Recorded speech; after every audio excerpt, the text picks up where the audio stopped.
오늘 우리에게 주신 하나님의 말씀을 봉독합니다. 에베소서 1장 1절부터 14절까지의 말씀입니다. 찾으셨으면 1절부터 13절까지 제가 봉독하고 나머지 14절을 함께 합독합니다. 하나님의 뜻으로 말미암아 그리스도 예수의 사도된 바울은 에베소에 있는 성도들과 그리스도 예수 안에 있는 신실한 자들에게 편지하노니, 하나님 우리 아버지와 주 예수 그리스도로부터 은혜와 평강이 너희에게 있을지어다. 찬송하리로다. 하나님 곧 우리 주 예수 그리스도의 아버지께서 그리스도 안에서 하늘에 속한 모든 신령한 복을 우리에게 주시되, 곧 창세전에 그리스도 안에서 우리를 택하사 우리로 사랑 안에서 그 앞에 거룩하고 흠이 없게 하시려고 그 기쁘신 뜻대로 우리를 예정하사 예수 그리스도로 말미암아 자기의 아들들이 되게 하셨으니, 이는 그가 사랑하시는 자 안에서 우리에게 거저 주시는 바 그의 은혜의 영광을 찬송하게 하려는 것이라. 우리는 그리스도 안에서 그의 은혜의 풍성함을 따라 그의 피로 말미암아 속량 곧 죄 사함을 받았느니라. 이는 그가 모든 지혜의 총명을 우리에게 넘치게 하사 그 뜻의 비밀을 우리에게 알리신 것이요, 그의 기뻐하심을 따라 그리스도 안에서 때가 찬 경륜을 위하여 예정하신 것이니, 하늘에 있는 것이나 땅에 있는 것이 다 그리스도 안에서 통일되게 하려 하심이라.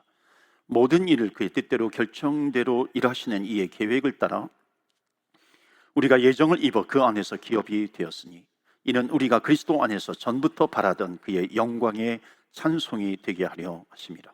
그 안에서 너희도 진리의 말씀 곧 너희의 구원의 복음을 듣고 그 안에서 또한 믿어 약속의 성령으로 인치심을 받았으니, 14절 말씀 다 같이 봉독합니다. 이는 우리 기업의 보증이 되사 그 얻으신 것을 속량하시고 그의 영광을 찬송하게 하려 하심이라. 아멘. 하나님의 말씀입니다.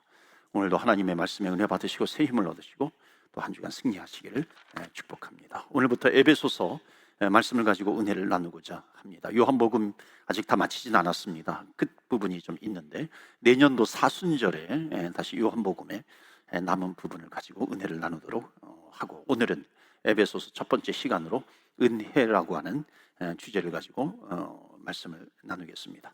에베소라고 하는 지역이 있습니다. 그리고 에베소 안에 교회가 있어요. 그러니까 에베소 지역은 바울이 잊을 수 없는 지역이고, 에베소 교회도 마찬가지로 바울이 잊을 수 없는 그런 교회였습니다. 사도 바울은 한 3년 동안 에베소에 머물면서 같이 예배를 드리고 또 말씀으로 또 양육을 이제 합니다. 사도행전 20장에 보면은 이들이 이제 에베소 교회에서 바울이 떠나거든요. 그 예루살렘을 향해서 갑니다. 근데 예루살렘을 향해서 가게 되면은 이제 사람들이 안 거예요. 예언도 나왔어요. 바울이 예루살렘에 가면은 체포를 당하게 될 것이고 결국 죽음을 면치 못하게 될 것이다. 그래서 가지 못하게 합니다. 그런데 사도 바울은 또 마음에 이방인을 위해서 복음을 전해야 될 사명이 있기 때문에 체포를 당하면 로마까지 가는 것을 알게 됩니다. 그래서 로마에 또 복음을 전하기 위해서 이 에베소의 장로들이 계속해서 말렸지만은 에베소를 떠나서 예루살렘을 향해서 갑니다. 그래서 눈물로 헤어집니다. 그게 에베소 교회예요.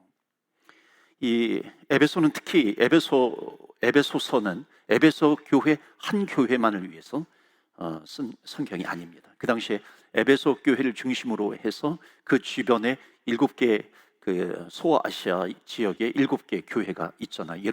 이 요한계시록에서 우리가 이미 살펴보았습니다. 에베소 교회, 서머나, 버가모, 두아디라, 사데, 빌라델비아, 또 라오디게아, 이런 7교회가 있습니다. 그러니까 이 7교회가요 다 에베소에서 바울을 통해서 양육을 받은 사람들이 각 지역으로 흩어져 가지고 세워진 교회로도 알려지고 있습니다. 그러니까는 어찌 보면 에베소 교회가 좀 전략 지점이 된 거예요. 그래서 에베소 교회를 세우고 흩어집니다. 그러니까 한국 기독교 역사 가운데서도 이런 일들이 많이 있었습니다. 그래서 선교사님들이 들어와서 한 지역에 교회를 세우게 되면 그 교회를 중심으로 해서 복음이 계속해서 확산이 되어지고 계속해서 교회가 세워집니다. 한국 기독교에서 이 강화 같은 지역은 바로 그런 지역입니다. 그러니까 강화도는 한 교회가 세워지고 계속해서 교동인가요? 강화 교동에서 교회가 세워지고 계속해서 확산이 됩니다. 그래서 한때는 거의 100%가 다 마을 사람들이 기독교인이었습니다. 지금도 8, 90%는 다 기독교인들이죠. 충청남도의 당진 같은 곳이 또 바로 그런 곳입니다. 교회가 하나 딱 세워지면은 계속해서 확산이 되어서 교회가 세워지게 되죠. 또 하나 이 전라남도에 가면 증도라고 하는 곳이 있습니다. 신안군 증도, 천사의 섬으로 알려져 있고요. 뭐 보물섬으로도 알려져 있지만, 그런데 여기에 또 하나의 이름이 있는데 천국의 섬이에요. 천국의 섬. 왜냐하면은 거기에 증도의 복음화율이 90%가 넘습니다. 거기에 들어가면, 증도 안에 들어가면 담배를 피지 못한다 그래요. 담배 가게가 없다 그리고 증도 안에 들어가서 담배 피면은 뭐 이렇게 쫓겨나기도 한다고 그래요. 모르겠어요. 들은 얘기입니다. 그래서 천국의 섬으로도 알려져 있습니다. 옛날에 거기에서 그 고려 청자가 발견이 돼가지고 어부가 그것도 모르고 자기 집에서 2년 동안 개 밥그릇으로 그것을 사용을 했는데, 지나가던 사람이 참 그 희한해가지고 그것을 사가지고 알고 보니까 고려 청자에, 그래서 3억 원에다가 3억 원에 이제 팔았다는 그 아주 유명한 얘기가 1975년에 나왔는데, 그게 바로 증도 신안 앞바다였습니다. 나중에 엄청난 보물들이 많이 나왔다고 하죠. 그런데 이 증도에 왜 그렇게 교회들이 세워지고 또 기독교 인구가 많은가? 그 지역에 천사의 섬으로도 알려져 있어요. 많은 섬들이 있습니다. 그 이유가 뭐냐면은 문중경 전도사님이라고 하는 여주 전도사님 때문에 그래요. 그분이 이제 거기로 시집을 갔는데, 결혼을 했는데 하루 만에 소박을 맞은 거예요. 소박은 이 쫓겨났다는 거잖아요. 그래서 그 이후에 예수 그리스도를 나의 신랑으로 모시고 나의 신랑으로 삼고, 이 사도 바울, 이 에베소서를 사도 바울이 썼잖아요. 사도 바울을 롤 모델로 해가지고 에베소 교회를 마치 세우고, 그 지역의 소아시아에 교회들을 세운 것처럼 이 문중경 전도사님을 통해서 이 에베소 교회를 세우고, 그리고 그 지역에 수많은 교회들을 세웁니다. 그래서 자그마치 이 여자 전도사님이 일제시대 때 얘기거든요. 이 여자 전도사님 통해 가지고 100개가 넘는 교회가 그 지역에 세워지게 됩니다. 우리 한국 기독교의 역사 가운데에서도 CCC 총재 김준곤 목사님이 바로 이 문중경 전도사님의 제자였고요. 그리고 치유 사역으로 유명한, 여기에도 많이 오셨던 정태기 목사님이 바로 이분의 제자가 되고요. 이만신 목사님이 아주 성결교에서도 쟁쟁한 역사적인 인물, 영향력을 끼친 인물들이 바로 이분의 제자이기도 했습니다. 그래서 거기에 목포 신안 쪽에 에베소 교회를 세우고, 마치 사도 바울을 롤 모델로 한 것처럼 계속해서 교회가 세워집니다. 그리고 이 에베소서는 에베소 교회만을 위해서 쓴 것이 아니라 그 지역에 교회들이 있잖아요. 그러니까 수많은 교회들이 세워지는데 그 교회들이 이렇게 회람하면서 읽을 수 있도록 쓰여진 성경이 바로 이 에베소서입니다. 그러니까 오늘날에도 우리가 이 에베소서를 읽는 자세는 뭐냐면, 이 에베소서는 그 옛날의 에베소 교회의 성도들만이 아니라 지금 이 시간에도, 지금 이 오늘날에도 이 성경을 읽을 때에 하나님의 은혜가 있을 것이고 예수님의 능력이 나타나게 될 것이다라고 하는 그 믿음을 가지고 이 에베소서를 읽으면 훨씬 더 은혜가 될 줄로 믿습니다. 이 에베소서의 가장 중요한 전체 주제는 뭐냐면 교회론입니다. 그러니까 하나님의 영광의 교회는 어떤 곳인가? 하나님의 영광의 교회는 어떻게 세상과 다른 것인가? 그래서 10여 주 동안에 이 에베소서 말씀을 통해서 은혜 받게 되면은 하나님의 교회는 어떤 모습의 교회인가라고 하는 것을 우리가 이해할 수 있고요. 이해하는 것으로 끝나는 것이 아니라 이제 에베소서 말씀을 통해서 은혜 받는 사람들은 바로 하나님의 영광의 교회가 이런 곳인데, 우리가 함께 마음을 모아서 이런 하나님의 교회를 세워나갈 수 있어야 한다는 겁니다. 그런 은혜가 있기를 바랍니다. 자, 에베소서 1장 1절 말씀 보실까요? 1장 1절 보시면 다 같이 읽겠습니다. 시작. 하나님의 뜻으로 말미암아 그리스도 예수의 사도된 바울은 에베소에 있는 성도들과 그리스도 예수 안에 신실한 자들에게 편지하노니. 아멘. 에베소서 1장이 참 중요해요. 모든 책들이 서론이 좀 중요하듯이 이 1장에 나와 있는 내용, 그래서 우리가 좀 많이 합독하도록 하겠는데요. 1절에 보시면은 사도 바울이 자기를 뭐라고 얘기하냐면 그리스도 예수의 사도된 바울, 그러니까 자기의 정체성이 뚜렷합니다. 나는 사도다. 사도는 뭐냐면 보내심을 입은 사람들이, 보내심을 받은 사람이 사도입니다. 그러니까 예수님으로부터 세상에 보내심을 받았어요. 그러니까 사도는요, 보내심을 받았기 때문에 뭐가 있냐면 사명이라고 하는 것이 있습니다. 그러니까 사명이 뚜렷해요. 인생의 목적이 있습니다. 여러분, 사명이 뚜렷한 사람은 절대로 흔들리지 않잖아요. 환경이 좀 어렵다 할지라도 사명이 뚜렷해요. 목적이 있는 거예요. 나를 부르시는 그 부르심에 목적이 있기 때문에 흔들리지 않습니다. 여러분, 만약에 사명이 없으면요, 초점을 잃어버리는 겁니다. 그러니까 초점을 잃어버리면은 내가 어디에다가 초점을 둘지 모르겠어요. 그 인생은 사명이 없기 때문에 잃어버리는 겁니다. 옛날에 여러분 한번 들어보셨을 겁니다. 서커스단에서 호랑이를 이렇게, 호랑이가 맹수잖아요. 그러니까 맹수를 얌전한 호랑이로 이렇게 훈련시킬 때는 그 의자를 가지고 앞에서 왔다 갔다 한다 그러잖아요. 그러면 그러니까 맹수는 초점을 딱 이렇게 맞추면 확 달려드는데, 의자를 가지고 왔다 갔다 하니까는 의자의 다리가 4개잖아요. 그러니까 이리 보였다 저리 보였다 그러면 맹수가 달려오다가 의자가 여러 개니 다리가 여러 개잖아요. 다리가 여러 개니까 초점을 잃어버리는 거예요. 그러니까 초점을 잃어버리니까 눈이 흐리멍텅해지는 거죠.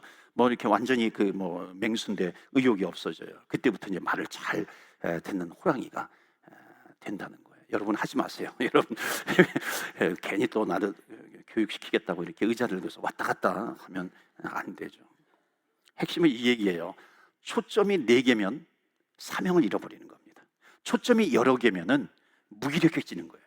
어디로 갈지 모르는 거죠. 우리가 마찬가지 아니겠어요? 우리가 이 땅을 살아가면서 쳐다볼 곳이 너무나도 많이 있어요. 여기에 기웃거리고 저기에 기웃거리고 양다리 걸쳐요. 힘을 잃어버리는 겁니다. 기대를 잃어버리는 거죠.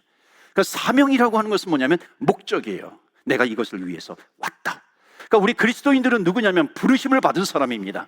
부르심을 받았다라고 하는 것은 뭐냐면 부르심을 받은 존재로 살아가기 위해서 하나님께서 나에게 사명을 주셨기 때문에 그 사명을 붙들고 가는 사람입니다.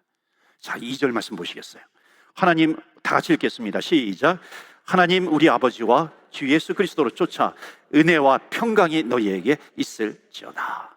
사도 바울은 편지를 쓸 때마다 반복하는 게 은혜와 평강을 기원한 겁니다. 왜냐하면 사도 바울의 마음속에 은혜와 평강이 있기 때문에 그래요.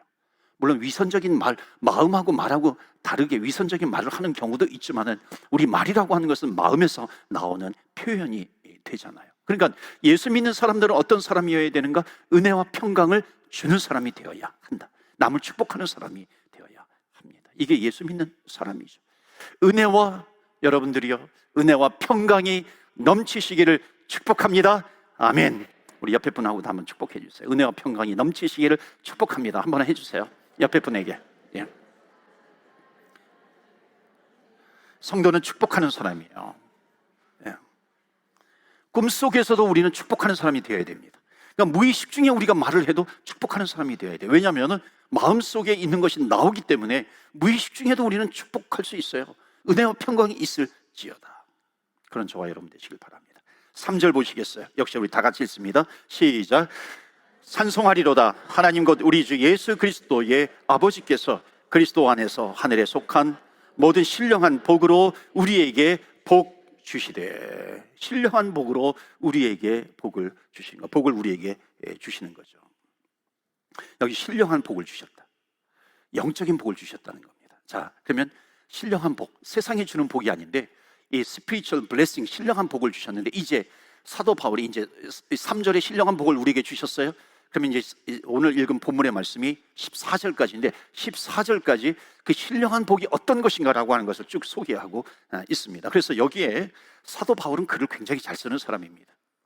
글을 잘 쓰는데 좀 어려운 내용도 있지만은 사도 바울의 글 쓰는 패턴이 있어요. 그래서 이 에베소서 1장을 보시고요, 이 사도 바울의 글 쓰는 패턴을 익히시면은 앞으로 이 에베소서를 통해서 은혜 받는데 굉장히 도움이 많이 됩니다. 그러니까 반복되는 글의 형식이 있어요. 그것은 뭐냐면 하나님께서 우리에게 이렇게 하셨습니다. 하나님께서 우리를 선택하셨습니다. 그 다음에 나오는 것이 뭐냐면 목적이에요. 하나님께서 우리를 부르셨어요. 무엇을 위해서. 이것이 이제 14절까지 계속해서 반복이 되는 겁니다. 4절 보시겠어요? 역시 우리 다 같이 읽겠습니다. 시작. 곧 창세전에 그리스도 안에서 우리를 택하사 우리로 사랑 안에서 그 앞에 거룩하고 흠이 없게 하시려고. 아멘. 뭐가 나오냐면 하나님께서 우리를 택하셨다.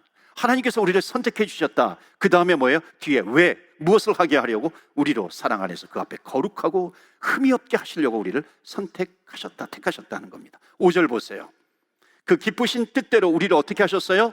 예정하사. 이 예정이 똑같은 말입니다. 창세전에 택하사 예정하셨다라고 하는 겁니다. 그러면 어떻게 하시려고? 6절에 다 같이 읽을까요? 시작.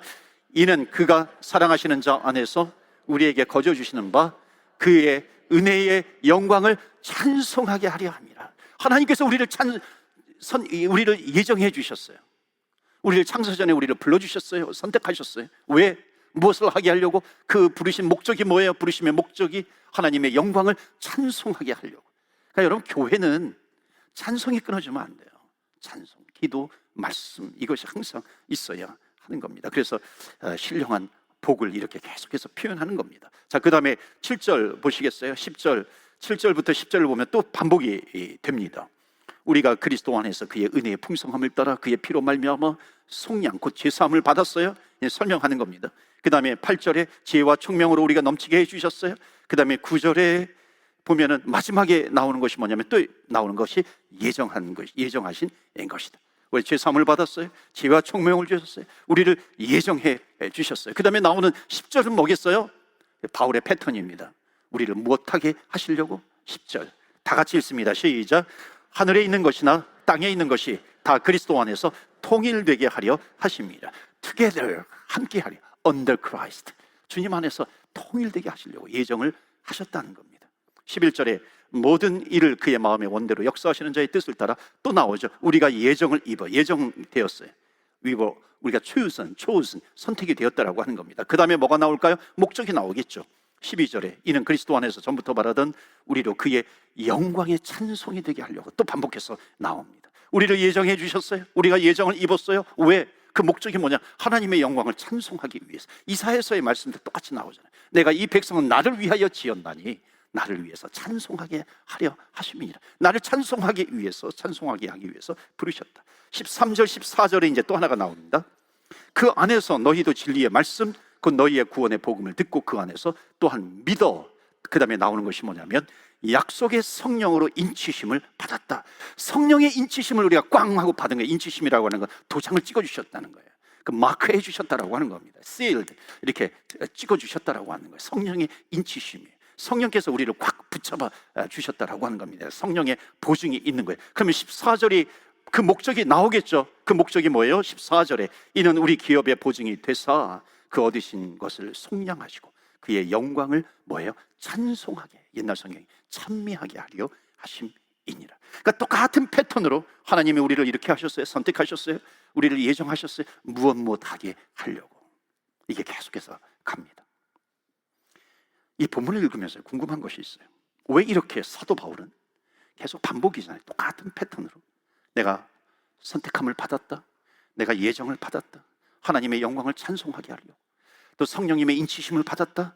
왜 이런 얘기를 사도 바울이 계속해서 하고 있는가? 그 이유가 있어요. 사도 바울 안에는 왜 이런 표현이 나오냐면 사도 바울 심령 안에는 은혜가 있기 때문에 그래요. 하나님으로부터 받은 은혜가 있어요. 그 은혜가 나에게 꽉 차 있는 겁니다. 내가 놓칠 수 없는 은혜, 버릴 수 없는 은혜, 잊을 수 없는 은혜, 그 은혜가 있어요. 그 은혜를 여러분과 좀 나누기를 원합니다. 다시 한번 보시면 4절에 보면 4절에 하나님이 선택하셨다고 그랬죠. 5절에도 나오고 11절에도 나오는, 반복해서 나오는 것이 뭐냐면 하나님께서 나를 예정하셨다. 똑같은 내용이에요. 하나님께서 나를 선택하셨어요. 하나님께서 나를 예정하셨습니다. 그러니까 지금 사도 바울이요, 잊을 수 없는 은혜가 있어요. 그것은 뭐냐면 오늘 첫 번째 메시지입니다. 하나님께서 나를 선택하셨다. 선택하심의 은혜예요. 나를 택하여 주신 그 하나님의 은혜가 나에게 있는 겁니다. 여러분, 우리가 신앙생활 할 때 신앙생활을 지속적으로 하게 하는 힘이 뭐냐면은 바로 이거예요. 하나님께서 나를 선택해 주셨다. 하나님께서 나를 예정해 주셨다라고 하는 겁니다. 이게 사도 바울의 신앙의 힘이에요. 여러분, 우리가 살아가다가 보면은 우리가 힘 빠지게 하는 것이 있어요. 뭐냐면 우리가 열심히 최선을 다해서 봉사하는데 뒤에서 만약에 비난을 해요, 중상모략을 해요, 그러면 힘이 빠지잖아요. 반대로 힘을 북돋아주는 말도 있잖아요. 축복해주고 격려해주고 힘을 주고 칭찬해주고 그렇게 합니다. 그 힘이 되죠. 우리가 잊지 말아야 될 것이 있습니다. 여러분, 우리가 평가를 올바로 평가를 해야 합니다. 그러니까 올바른 평가는 그리스도 안에서 은혜의 평가가 돼야 돼요. 그러니까 올바른 평가가 힘이 되는 거죠. 우리가 올바른 평가를 하는데 우리가 혼동하는 것이 있어요. 그것은 뭐냐면 올바른 평가와 비난을 혼동하는 겁니다. 올바른 평가는 뭐냐면 정말 사랑하는 마음으로 그 영혼을 위해서 은혜의 평가를 해주는 거예요. 그 사람 앞에서 해주는 겁니다. 여러분, 비난이라고 하는 것은 뭐냐면 뒤에서 하는 거예요. 여러분, 어느 공동체에서나 마찬가지인데 한 공동체의 비난이라고 하는 것, 험담이라고 하는 것, 또는 중상모략이라고 하잖아요. 그것이 그 사람이 가지고 있는 실력보다도 그것이 더 커져요. 그것이 더 앞서게 되면은 그 공동체는 점점 무너지게 되어 있습니다. 그 공동체는 영향력을 잃어버리게 됩니다. 나중에 무기력해져요. 망하게 되는 거죠. 그러니까 여러분, 교회라고 하는 것은 뭐냐면은 영적인 스피리추얼, 영적인 파워, 영적인 실력이 있어요. 그러니까 영적인 실력이 험담을 이겨내야 됩니다. 믿으십니까? 교회는 영적인 실력이 험담을 비난을 이겨내야 하는 겁니다. 그런데 비록 그런 일이 있다 할지라도요, 이길 수 있는 게 있어요. 그것이 뭐냐면 사도 바울은 아무리 누가 뒤에서 자기에게 뭐라고 해도, 욕을 해도 끝까지 달려갈 수 있는 힘이요. 좀 받아주시면 좋겠어요. 끝까지 달려갈 수 있는 힘이 있었습니다. 그것이 뭐냐면 은혜예요. 은혜. 그 은혜가 뭐냐면 하나님께서 나를 선택해 주셨다라고 하는 그 은혜입니다. 그러니까 사도 바울이요, 이 은혜를 어떻게 알았을까요? 사도 바울의 유명한 일화가 있잖아요. 우리가 바울을 하면은, 이제 바울 서신을 우리가 공부하다 보면은 이 바울에 대해서 우리가 아무래도 그 일대기를 얘기하잖아요. 바울의 그 회심의 사건을 우리가 너무나도 잘 알잖아요.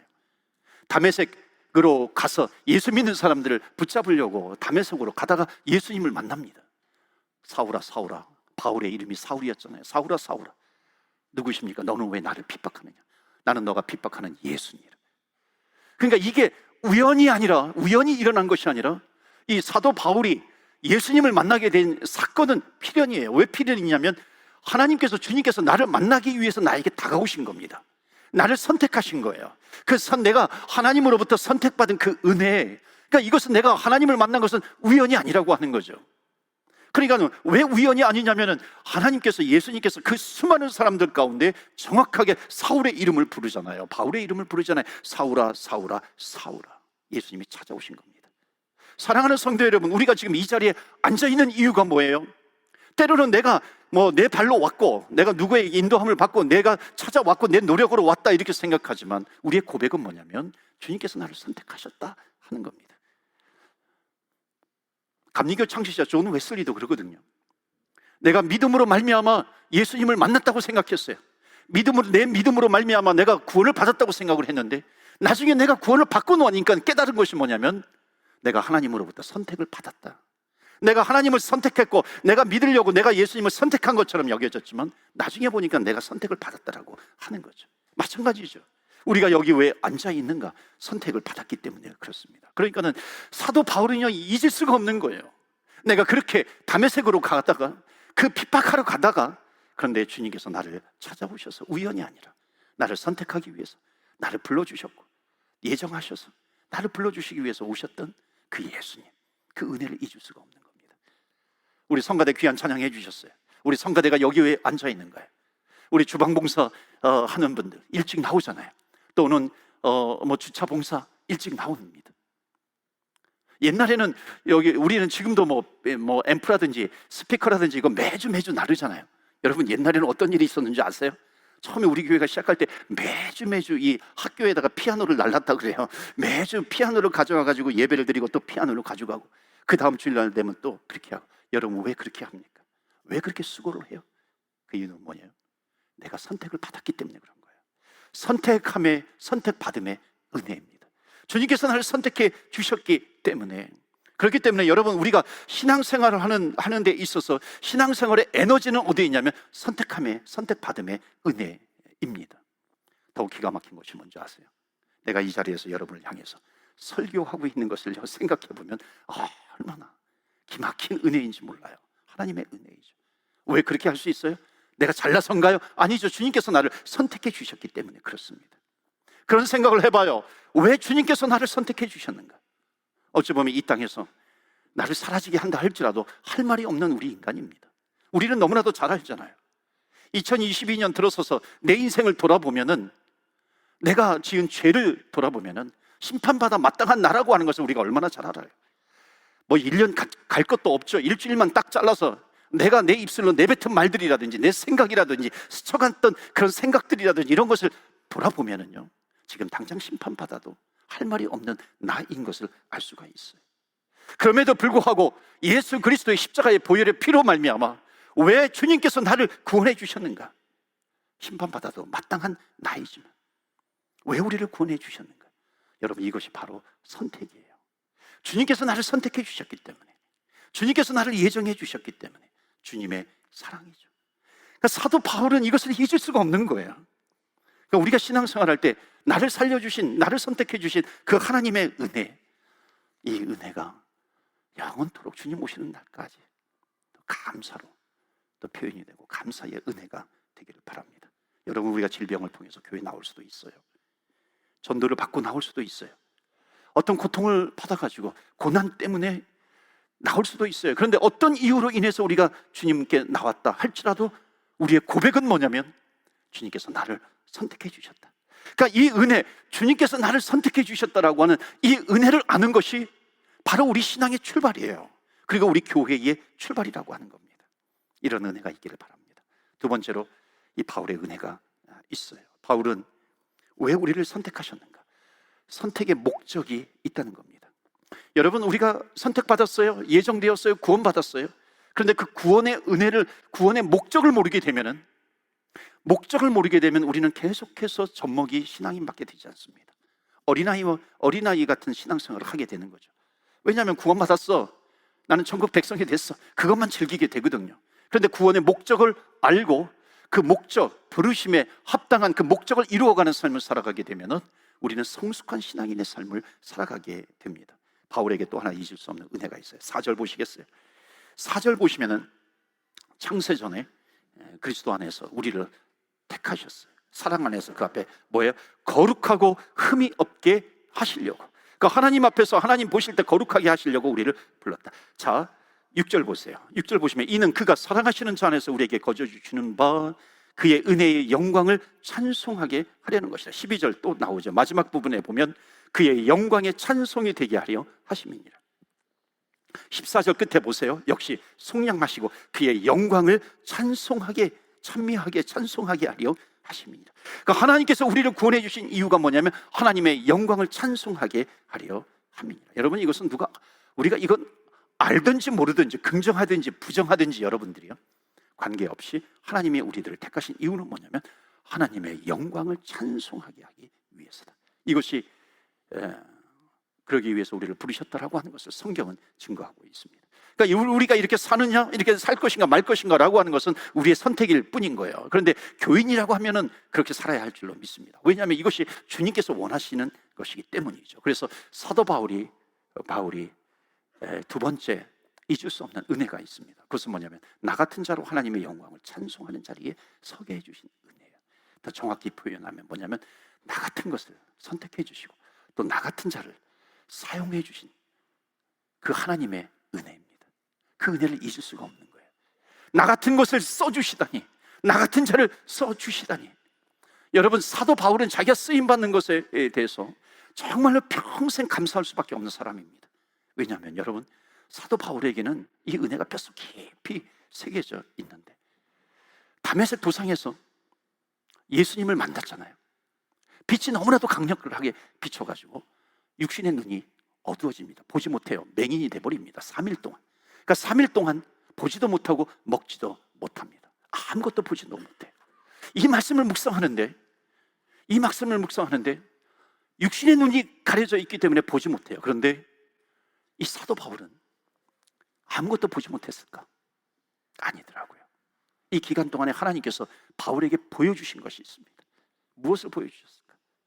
아마도 스데반 집사님이 유대인들에게 복음을 전할 때에 돌에 맞아 죽는 그런 모습을 보여주시지 않았을까? 그 옆에서 낄낄거리면서 웃으면서 옷을 보관하고 있던 이 사울, 바울이 되기 전에 그 사울의 모습을 보여주지 않았을까? 여기저기 다니면서 예수 믿는 사람들 핍박하고 그들을 붙잡아가지고 감옥에다가 가두는 그 사도 바울의 모습을, 사울이었을 때 그 모습을 보여주시지 않았을까? 만약에 그 모습을 이 바울이 보았다면 나는 지금 당장 죽어도 뭐라고 할 말이 없는 나인데, 그런데 그것만 보여주신 것이 아니었죠. 주님께서 또 보여주신 것이 있을 것 같아요. 그것은 뭐냐면 바로 이 핍박하고 사람들을 죽이고 하는 이 사울을 위해서 이 초대교회 이 중보 기도자들이 모여가지고 사울을 위해서 기도하는 그 모습, 초대교회의 그 모습을, 기도하는 모습을 계속해서 보여주신 것 같아요. 그리고서 주님께서 이 사도 바울에게 한 말씀을 하시죠. 내가 너를 선택했다. 이방인을 구원하는 나의 그릇으로 내가 너를 선택했다. 주님께서 말씀해 주십니다. 여러분, 정말 당장 심판을 받아도 부족한 나인데 주님께서 나를 선택해 주시고 나를 불러주시고 이방인을 위해서 선택한 하나님의 그릇이 되는 거예요. 이게 사도 바울에게 있어서 웬 은혜인가? 나에게 주신 이 은혜가 얼마나 큰 은혜인가? 나를 심판하시지 않으시고 나를 쓰시겠다니, 여러분, 이런 은혜가 어디 있어요?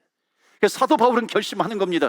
내가 주님께로부터 받은 사명, 이방인을 위해서 복음을 전하고 그들을 구원하면서 다니는 이 사명을 내가 감당하기 위해서 내 목숨도 조금도 아까워하지 않겠다. 사도 바울은 고백하면서 나아가는 겁니다. 여러분, 이 고백이 그냥 나오는 게 아니잖아요. 이 고백이 나올 수밖에 없었던 그 이유가 뭐냐면 하나님께서 나를 선택해 주셨고 하나님께서 나에게 베풀어 주시는 그 은혜가 있는 거죠. 그러니까 은혜가 크면 클수록 우리의 사명은 더 커지는 겁니다. 받은 은혜가 크면 클수록 우리가 감당할 큰 사명은 더욱 커지는 겁니다. 사도 바울에게는 이런 것이 있었어요. 여러분에게 질문을 좀 드립니다. 한번 잘 생각해서 대답해 보세요. 여러분, 내가 정성껏 열심히 최선을 다해서 노력해가지고 얻은 것이 나에게 더 소중할까요? 아니면 공짜로 얻은 것이 나에게 더 소중할까요? 여러분, 어느 것이 더 소중해요? 한번 대답해 보시겠어요? 내가 최선을 다해서 땀을 흘려서 얻은 것이 소중하지 않아요? 공짜로 얻은 것은 좀 뭐 이렇게 쉽게 잃어버리기도 하고 놓치기도 하고 뭐 소홀히 여기기도 하잖아요. 그런데 여러분, 공짜로 얻었는데 소중한 것이 있어요. 미국에서 제 여동생이 이제 남편과 함께 UMC 미국 감리교회, 미국인 교회를 목회하고 있습니다. 제 여동생은 저하고 2살 터울인데 지금 그 마지막 암 투병을 하고 있어요. 그 여동생의 남편은 이제 목회를 하는데 한국에서 있었던 일이에요. 아주 오래전에 있었던 일입니다. 기도를 하다가 이 매제가 자기의 신장을 하나 떼어주기로 했다 그래요. 그 결정을 한 겁니다. 그러니까 여러분, 신장을 띄워주기로 하면은 누가 제일 반대하냐면 가족이 반대를 합니다. 그래서 반드시 배우자의 사인을 받아야 돼요. 그래서 저희 아버님이 이제 목회하는 중이셨는데 그때 이제 찾아와가지고 이제 허락을 받으러 온 겁니다. 저희 아버님 목회하시는데도 불구하고 처음엔 고개를 설레설레 쳤죠. 왜냐하면 목회하려면은 건강해야 되는데 강건해야 되는데 어떻게 그럴 수 있겠는가? 근데 나중에는 이제 또 허락하시고 또 위에서 기도도 잘 해주셨어요.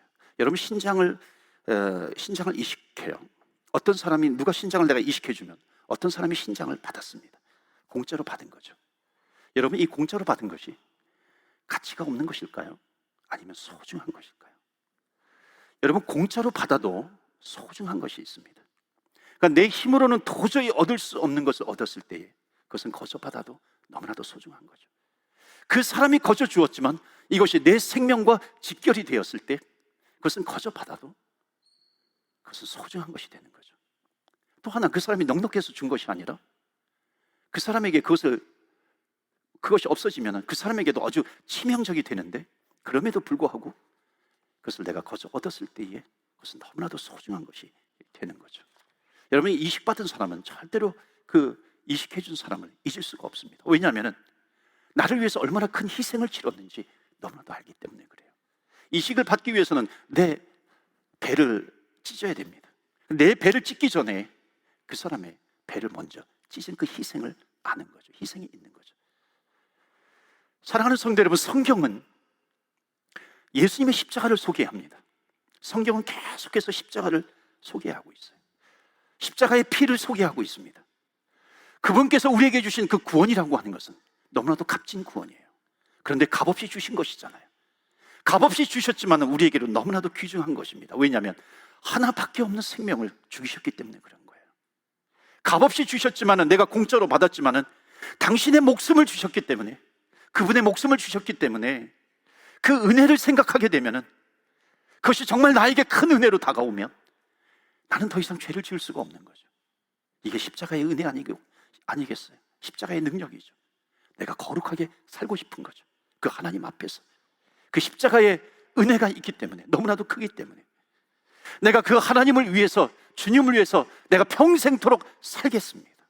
여러분, 이런 고백은 왜 나오냐면 나에게 베풀어 주신 그 은혜가 너무나도 크기 때문에, 나에게 주신 그 생명이 너무나도 귀하기 때문에, 그래서 바울은요, 그 은혜를 잊을 수가 없는 거예요.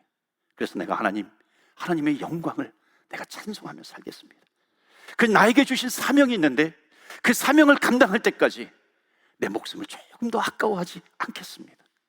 그 사명을 잊지 않고 달려가는 사도 바울입니다. 사랑하는 성도 여러분, 우리 교회에 이런 은혜가 있기를 원해요. 우리 가정 가운데 이런 은혜가 있기를 원합니다. 그 은혜는 하나님께서 우리에게 주신 생명, 그 은혜는 너무나도 큰 은혜예요. 우리 교회에 이런 은혜의 바람이 불기를 원합니다. 은혜의 보혈, 십자가의 보혈이 흘러가기를 원해요. 마지막 한 가지로 더 말씀드리고 마칩니다. 13절 보실까요? 13절 보시면은 다 같이 읽겠습니다. 시작. 그 안에서 너희도 진리의 말씀 곧 너희의 구원의 복음을 듣고 그 안에서 또한 믿어 약속의 성령으로 인치심을 받았으니, 약속의 성령으로 인치심을 받아요. 그리고 하나님의 영광을 찬송합니다. 성경은 마지막에 뭐라고 말씀하시냐면 성령으로 인치심을 내가 받았다. 성령으로 인을 주신 거예요. 성령으로 나를 꽝꽝 도장 찍어 주신 거예요. 나를 붙잡아 주신 겁니다.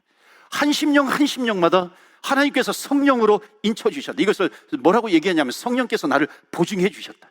여러분, 보증자가 크면 클수록 여러분 보증이 있어요. 그러면은 막 대출도 해주고 막 그러잖아요. 왜냐하면 그 보증이 귀하기 때문에 그래요.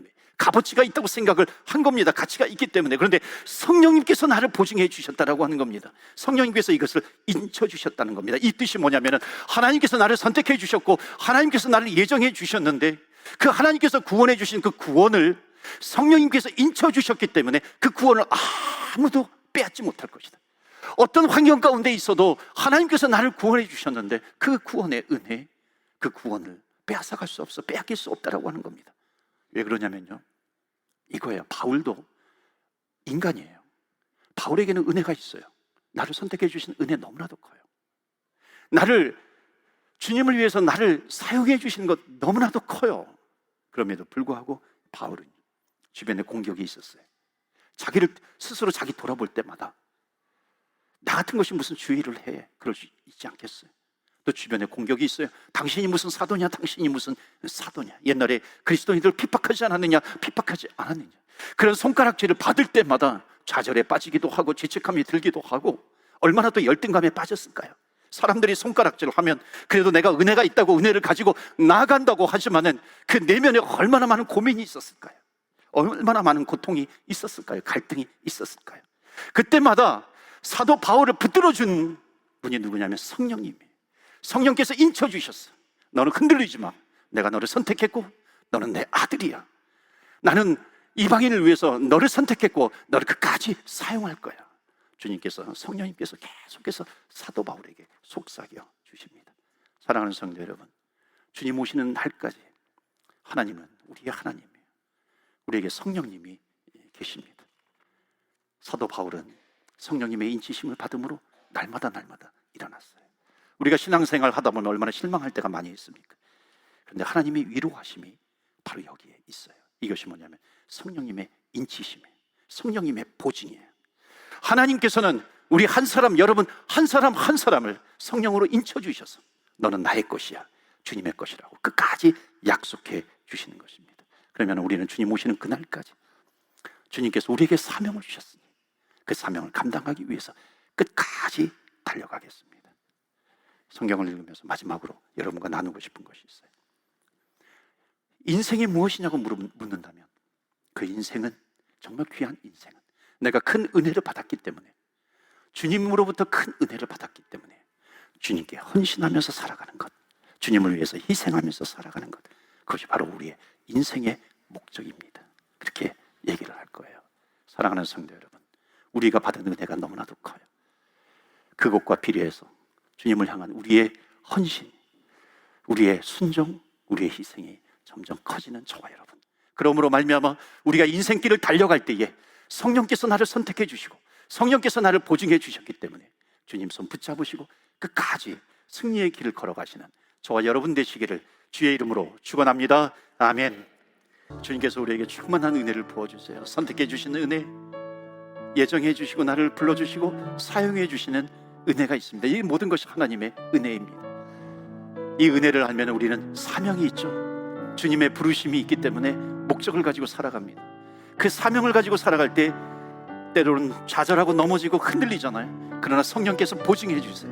성령께서 나를 붙잡아 주시는 겁니다. 그래서 하나님, 그 은혜를 충만하게 내려 주옵소서. 사명을 감당케 하여 주옵소서. 우리가 찬양한 것처럼 그 은혜가 나에게 만족이 됩니다. 우리가 기도할 때 하나님, 나를 택해 주시는 은혜 감사합니다. 내 이름을 불러주시는 은혜 감사합니다. 하나님, 내 신앙의 출발이 바로 나를 선택해 주신 그 은혜에서 시작이 되게 해 주옵소서. 나를 써주신 그 은혜에 감사합니다. 하나님의 영광을 찬송하며 순종하며 주님의 이 말씀에 순종하며 살아갈 때 하나님, 성령의 인치심을 내가 확신합니다. 어떤 어려움이 있다 할지라도, 고난과 좌절 속에서도 하나님, 내 믿음이 반석 위에 서는 믿음이 되게 하여 주옵소서. 우리 주의 이름에 능력이 있습니다. 다 같이 이 능력 있는 주여, 주의 이름 부르며 다 같이 기도하며 나아갑니다. 주여.